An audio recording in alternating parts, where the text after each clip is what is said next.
राधिका ने जैसे ही पहली बार ससुराल में कदम रखा, ये लड़की कौन है? इसे मेरी नजरों के सामने से हटा दो, भगाओ इस लड़की को।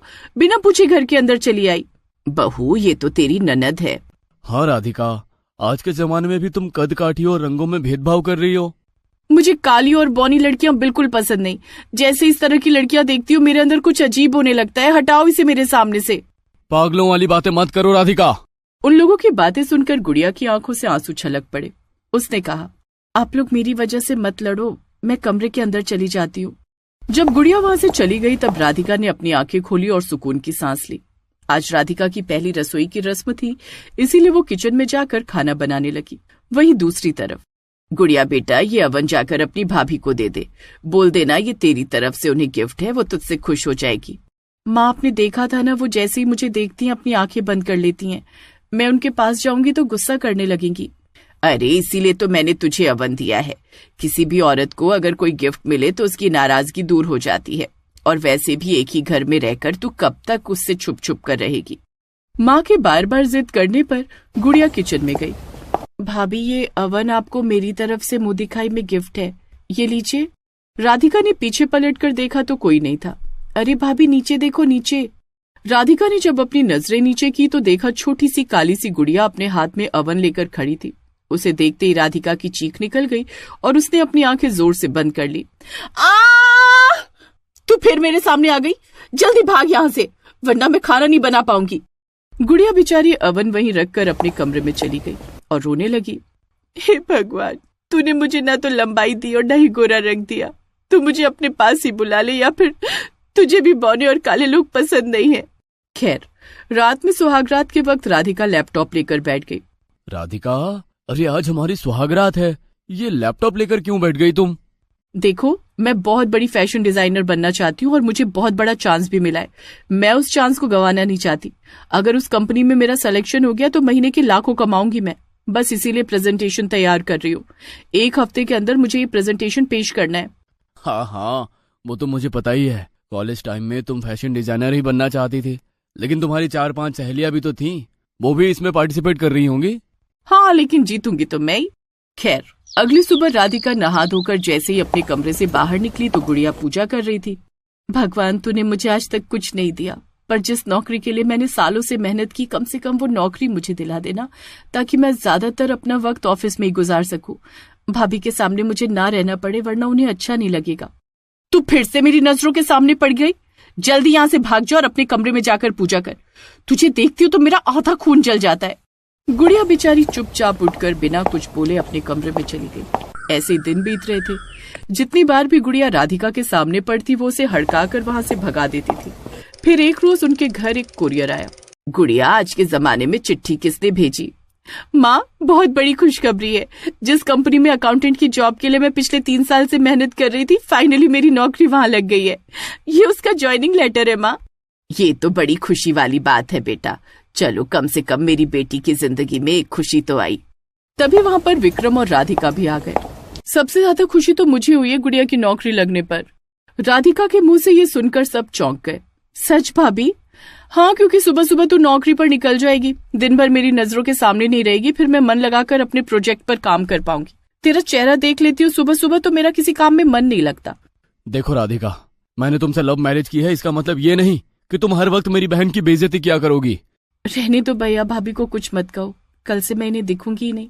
खैर, अगले दिन गुड़िया जैसे ही ऑफिस के अंदर पहुंची, ऑफिस के सारे एम्प्लॉय फूलमाला लेकर खड़े थे। कंपनी का मालिक खन्ना साहब भी स्वागत में खड़े थे। गुड़िया ये सब देखकर खुश भी हुई और हैरान भी। सब उसे फूलों की माला पहनाने लगे, वेलकम करने लगे। आओ आओ मिस गुड़िया, आपका हमारी कंपनी में स्वागत है। सर, मैं एक नॉर्मल सी एम्प्लॉय हूँ, ये सब क्या कर रहे हैं आप लोग? मिस गुड़िया, आपको याद है कि मैंने आपको टेस्ट करने के लिए एक प्रोजेक्ट वर्क दिया था? वो सिर्फ आपका टेस्ट ही नहीं था, बल्कि हमारी कंपनी का असल में एक हिसाब क्लियर करना था। आपको पता है, इस कंपनी के कुछ लोगों ने मिलकर हमारी कंपनी के अकाउंट में घोटाला किया था, लेकिन आपने सारा हिसाब क्लियर करके हमारे 2 करोड़ रुपए बचा लिए। इसलिए आप जैसे अकाउंटेंट मिलना हमारी कंपनी के लिए बड़े गर्व की बात होगी। तो इस तरह गुड़िया को उस कंपनी में बहुत इज्जत मिलने लगी, इसलिए वो मन लगाकर वहाँ काम करने लगी। एक रोज खन्ना साहब गुड़िया के ऑफिस में आए।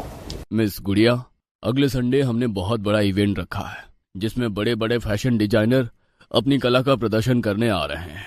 जैसे आप हमें बेस्ट अकाउंटेंट के रूप में मिल गई, वैसे ही मुझे एक बेस्ट फैशन डिजाइनर भी मिल जाए तो हमारी कंपनी इस शहर में टॉप पर होगी। सर, मैंने भी फैशन डिजाइनिंग से ही शुरुआत की थी, लेकिन जब उसमें सक्सेस नहीं मिली तो मैंने अकाउंटेंट के लिए अप्लाई कर दिया, इसलिए अब मेरा फैशन डिजाइनिंग में मन नहीं लगता। खैर बताइए, मुझे क्या करना होगा उस इवेंट के लिए?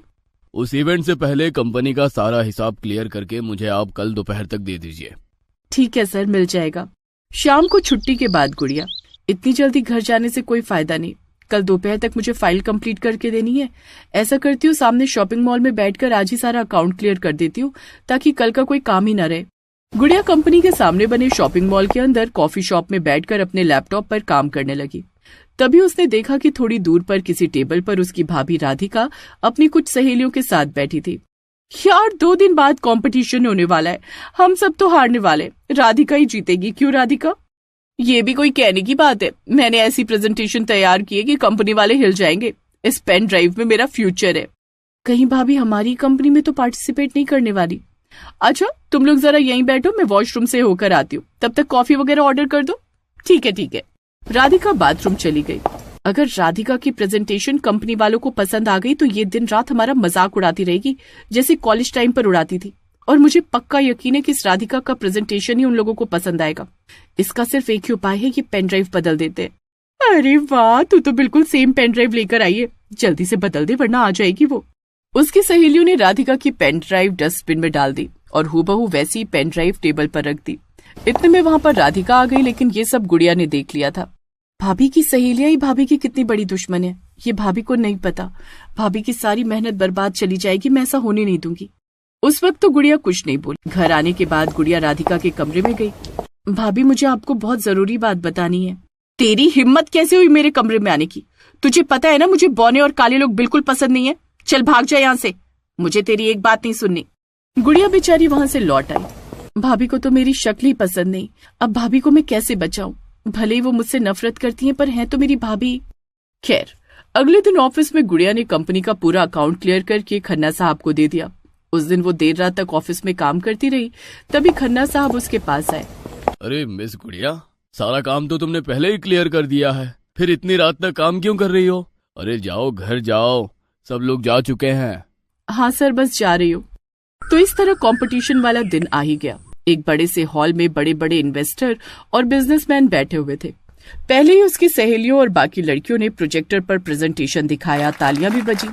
लास्ट में राधिका ने जैसे ही अपनी पेन ड्राइव लगाई, प्रोजेक्टर पर कार्टून वीडियो चलने लगा। सब हंसने लगे। ये क्या मजाक है मिस राधिका? इतने में वहां पर गुड़िया आ गई। तू यहाँ मेरे पीछे पीछे क्यों चली आई? भाग यहाँ से। मेरी इतनी काबिल एम्प्लॉय से इस तरह से बातें करने की तुम्हारी हिम्मत कैसे हुई? इसका मतलब तुम इसी कंपनी में काम करती हो? क्या खुसुर फुसुर चल रही है? सिक्योरिटी, इस लड़की को बाहर करो। सर, ये मेरी भाभी है। भाभी, आप जल्दी जल्दी में गलत पेन ड्राइव लेकर चली आई। ये रही असली पेन ड्राइव। राधिका ने गुड़िया वाली पेन ड्राइव प्रोजेक्टर में लगाई। वो प्रेजेंटेशन देखकर सारे इन्वेस्टर खुश हो गए। क्या बात है खन्ना साहब, मुझे ऐसा ही नया फैशन चाहिए था। मैं इन्वेस्ट करने के लिए तैयार हूँ। मुबारक हो मिस राधिका, आपकी वजह से हमें इतना बड़ा इन्वेस्टर मिला। कल से आप गुड़िया के साथ हमारी कंपनी ज्वाइन कर सकती हैं। थैंक यू सर, ये प्रेजेंटेशन मेरी तो है नहीं। खैर, राधिका और गुड़िया जब बाहर निकली तब उन्होंने सहेलियों को बात करते सुना। हमने तो राधिका की पेन ड्राइव उस दिन मॉल में बदल दी थी, इसकी ननद ने सब बिगाड़ दिया। राधिका और गुड़िया उनके पास आई। इसका मतलब तुम लोगों ने मेरी पेन ड्राइव बदल दी थी, पर जो प्रेजेंटेशन अंदर दिखाई वो तो मैंने बनाई नहीं थी। हाँ भाभी, मैं आपको सब बताती हूँ। गुड़िया ने उनकी सारी हरकतें बता दी। मैं आपको सारी सच्चाई बताने आपके कमरे में भी आई थी, पर आपने मुझे भगा दिया। फिर मैंने ऑफिस में देर रात तक बैठकर आपके लिए प्रेजेंटेशन तैयार की। गुड़िया, मुझे माफ कर दो। अगर आज तुम ना होती तो मेरी इतने सारे लोगों के सामने बेइज्जती हो जाती, और तुम लोग आज के बाद मेरी सहेलियां नहीं हो। उस दिन के बाद दोनों ननद भाभी प्यार से रहने लगी और एक साथ ऑफिस में काम भी करने लगी। राधिका, अनन्या और तान्या, 3 बहनें अपनी बालकनी में खड़ी थीं। तीनों सड़क की तरफ देखकर शायद किसी का इंतजार कर रही थी। दीदी, आप लव मैरिज कर रही हैं, लेकिन आज तक आपने हमें अपने बॉयफ्रेंड के बारे में कभी बताया नहीं। देखो, ऐसा कुछ भी नहीं है। बात दरअसल ये है कि जिस कंपनी में मैं काम करती थी उस कंपनी के मालिक से मेरी बहुत अच्छी दोस्ती हो गई थी, क्योंकि उन्हें मेरा काम बहुत अच्छा लगा। वो भी जवान है, उन्हें मेरा नेचर इतना पसंद आया कि उन्होंने मुझे शादी के लिए प्रपोज कर दिया। इसीलिए आज उनका परिवार मुझे देखने आने वाला है। ये सुनकर दोनों बहनों की आंखें बड़ी हो गई। कंपनी का मालिक? दीदी, आपने तो कंपनी के मालिक को ही फंसा लिया। फंसा लिया? ये किस तरह की बातें कर रही हो तुम? हम लोग उस तरह के गर्लफ्रेंड बॉयफ्रेंड नहीं है कि 1 साल तक रिलेशनशिप में रहें, इधर उधर घूमते रहें, उसके बाद शादी करें। परसों आदित्य जी ने मुझे शादी के लिए प्रपोज किया। कल उन्होंने अपने घर में बताया होगा और आज देखने आ रहे। एक तरह से अरेंज मैरिज हुई ना। तीनों आपस में बातें कर ही रही थी कि तभी अचानक आदित्य रोल्स रॉयस कार से अपने माँ बाप के साथ आया। दोनों ऊपर से देख रही थी। आगे और पीछे सिक्योरिटी की गाड़ी भी थी। आदित्य अपने माता पिता के साथ कार से बाहर निकला और घर के अंदर आने लगा। लड़का कितना हैंडसम है, आगे पीछे सिक्योरिटी, ये तो अरबपति लगता है। दीदी, आपने हम दोनों के साथ धोखा किया है, चलो जल्दी नीचे चलो। राधिका के माता पिता ने आदित्य के परिवार का स्वागत किया। हमारा घर आप जितना बड़ा तो नहीं है, अब फिर भी। आज के जमाने में भी आप ऐसी बातें करते हैं? अरे भाई, मेरा बेटा और आपकी बेटी बहुत अच्छे दोस्त हैं, और अगर दोस्त हम सफर बन जाए तो इससे अच्छी बात क्या हो सकती है। आप लोग बातें कीजिए, मैं राधिका बिटिया को बुला कर लाती हूँ। राधिका की माँ किचन में गई तो देखा तीनों बहनें नाश्ते की प्लेट लेकर आपस में लड़ रही थी। नाश्ता लेकर तो मैं ही जाऊंगी और आदित्य की शादी भी मुझसे ही होगी। नहीं, नाश्ता लेकर मैं जाऊंगी, मैं करूंगी आदित्य के साथ शादी। ये क्या कर रही हो तुम दोनों, पागल हो गई हो क्या? राधिका और आदित्य पहले से एक दूसरे को पसंद करते हैं, तुम दोनों उससे शादी क्यों करना चाहती हो? माँ, राधिका ने तो इतना अमीर लड़का फंसा लिया, लेकिन हमारा परिवार तो गरीब है। हम दोनों का तो इतना कोई अमीर बॉयफ्रेंड भी नहीं है, और आप लोग किसी न किसी गरीब लड़के से ही हम दोनों की शादी करवा दोगी। इसीलिए शादी तो मैं ही करूंगी आदित्य के साथ। ठीक है, तुम लोग ही नाश्ता लेकर चली जाओ, लेकिन आदित्य तुम लोगों से शादी करने से सीधा मना कर देंगे, क्योंकि वो मुझे पसंद करते हैं। तो ठीक है माँ, हम तीनों की शादी आदित्य के साथ करवा दो। या तो आदित्य के साथ हम तीनों की शादी होगी, या तीनों में से किसी की नहीं होगी। अगर राधिका की शादी आदित्य के साथ हुई तो हम दोनों डाई पीकर भगवान को प्यारे हो जाएंगे। हम दोनों भी देखते हैं कि राधिका की अकेले शादी कैसे होती है आदित्य के साथ। थोड़ी देर बाद तीनों बहनें अपनी माँ के साथ नाश्ता लेकर बाहर आई। आदित्य के परिवार ने राधिका को हीरे का हार, महंगी महंगी साड़ियां और महंगे महंगे गिफ्ट दिए। हमें तो राधिका बहुत पसंद है, रिश्ता पक्का। राधिका को देखने के बाद वो लोग वहाँ से चले गए। उनके जाते ही घर में नौटंकी चालू हो गई। देखो, तुम दोनों ये बदतमीजी कर रही हो। राधिका की शादी ही आदित्य से होगी। अगर राधिका की अकेले आदित्य के साथ शादी हुई ना, तो हम दोनों बहनें हेयर डाई पीकर भगवान के पास चले जाएंगे। इतना बोलकर दोनों बहनें गुस्से में अपने अपने कमरे में चली गई। अब राधिका और उसके माँ बाप परेशान हो गए। माँ, पिताजी, आप लोग फिक्र मत करो, मैं इस बारे में आदित्य से बात करके देखती हूँ। अगले दिन आदित्य और राधिका किसी रेस्टोरेंट में मिले। राधिका ने सारी बात आदित्य को बता दी। मुझे लगता है तुम्हारी दोनों बहनें मुझे पसंद नहीं करती, बल्कि सिर्फ पैसों की वजह से मुझसे शादी करना चाहती है। मेरे पास एक प्लान है, क्योंकि मेरे माँ बाप 3 शादी से तो तैयार नहीं होंगे। कुछ ऐसा करना होगा कि मेरे और तुम्हारे माँ बाप तुम तीनों से मेरी शादी कराने के लिए तैयार हो जाएं। मेरी बात ध्यान से सुनो। आदित्य ने पूरा प्लान राधिका को समझा दिया। ठीक है, प्लान तो अच्छा है, तुम जाकर पंडित जी से मिल लो और उन्हें जल्दी से ये प्लान समझा दो। अगले दिन पंडित जी आदित्य के घर आए। देखिए, मैंने आपके बेटे की कुंडली देखी। आपने जिस लड़की से आदित्य की शादी तय की है, उसकी 2 बहनें भी हैं। आपको उन तीनों से आदित्य की शादी करानी पड़ेगी, और वो भी 1 महीने के अंदर, वरना आपकी कंपनी डूब जाएगी और आदित्य बेटे को अपनी जान से हाथ धोना पड़ेगा, और किसी भी कीमत पर यह शादी टाल भी नहीं सकते आप। यही बात पंडित जी ने जाकर राधिका के माँ बाप को भी बता दी। अब राधिका के पिता और आदित्य के पिता ने एक दूसरे से इस बारे में बात की, और तीनों बहनों की शादी 1 महीने के अंदर आदित्य के साथ हो गई। सुहागरात वाली रात आदित्य राधिका के लिए हीरे का हार लेकर आया। राधिका, ये गिफ्ट मैं तुम्हें शादी से पहले देना चाहता था, लेकिन फिर सोचा गिफ्ट अपनी बीवी को दूं तो ज्यादा अच्छा है, ना कि गर्लफ्रेंड को। इतने में वहाँ पर राधिका की दोनों बहनें आई और हीरे का हार उनसे छीन लिया। गिफ्ट सिर्फ आप राधिका दीदी के लिए लाए, हमारे लिए तो लाए नहीं। ये हार मैं रख रही हूँ, कल 2 हीरे के हार और ले आना। दोनों बहनें हार लेकर अपने कमरे में आ गई। यार, इनका बंगला तो बिल्कुल अमिताभ बच्चन के बंगले जैसा है। ये कमरा तो देखो कितना बड़ा है, और ये बाथरूम तो इतना बड़ा है जितना बड़ा हमारा पूरा कमरा भी नहीं होगा। तो टेंशन ना ले, धीरे धीरे हम आदित्य के जरिए अपना पूरा बैंक बैलेंस भर लेंगे। अगली सुबह राधिका सभी के लिए चाय बनाकर लाई। आदित्य, चाय मेरी दीदी को बनानी पड़ रही है। इतने अमीर आदमी हो, नौकर चाकर नहीं है क्या? या मेरी दीदी के आते ही सारे नौकरों की छुट्टी कर दी? हाँ, तुम दोनों ने यहाँ भी अपनी बदतमीजी चालू कर दी। मैंने ही आदित्य से कहकर सारे नौकरों की छुट्टी करवाई है। जब मैं आ गई हूँ तो मेरे हाथ का खाना खाएंगे ना मेरे ससुराल वाले, ना कि नौकरों के हाथ का।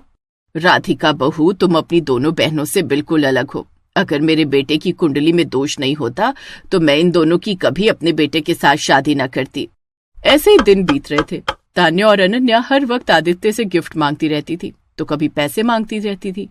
फिर एक रोज राधिका को बहुत गुस्सा आया, इसलिए उसने आदित्य से कहा, आदित्य, अभी हमारा प्लान पूरी तरह से कंप्लीट नहीं हुआ है। जल्दी से प्लान को आगे बढ़ाओ, वरना ये दोनों तो हमारा घर ही बर्बाद कर देंगी।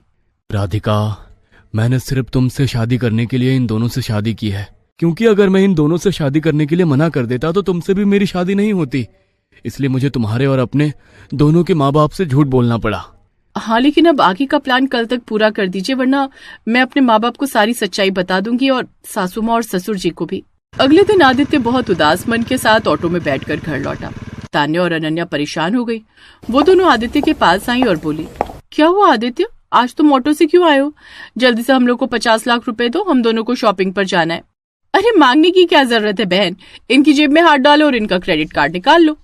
तभी वहां पर राधिका आई। तुम दोनों एक नंबर की लालची हो क्या? जब देखो तब पैसे मांगती रहती हो। उनका चेहरा देखो कितना उतरा हुआ है। कम से कम उनसे उनका हालचाल तो पूछो, पानी पिलाओ, तुम्हारे भी तो पति हैं। इतने में वहां पर उनके माँ बाप आ गए। वो भी आदित्य को देखकर परेशान हो गए। क्या हुआ बेटा, तू इतना ज्यादा उदास क्यों है? और तू ऑटो से क्यों आया है? पिताजी, मुझे 100 करोड़ का ऑर्डर मिला था, लेकिन माल बनाने के लिए मेरे पास एडवांस पैसा नहीं था, तो मैंने बहुत सारा लोन ले लिया था। लेकिन अचानक कर्मचारियों ने हड़ताल कर दी, जिससे ना माल बन पाया और ना ही मैं वो कर्ज लौटा पाया। इसलिए मेरी कंपनी बिक गई, मेरी गाड़ियां भी बिक गईं। ये सुनकर सभी के पैरों तले जमीन खिसक गई। मुझे नहीं पता था कि अमीर लोग भी एक दिन सड़क पर आ जाते हैं, वरना मैं इनसे कभी शादी ना करती। चलो बहन, इस भिखारी के साथ हमें अपनी जिंदगी नहीं बितानी। इसका मतलब तुम दोनों ने सिर्फ पैसों के लालच में आदित्य से शादी की थी। इसी वक्त मेरी नजरों के सामने से हट जाओ, वरना बहुत बुरा हो जाएगा। ऐसे टाइम पर तो तुम्हें अपने पति की मदद करनी चाहिए। सासू माँ, आप चिंता मत कीजिए, मैं आदित्य के साथ हर मुसीबत में खड़ी हूँ।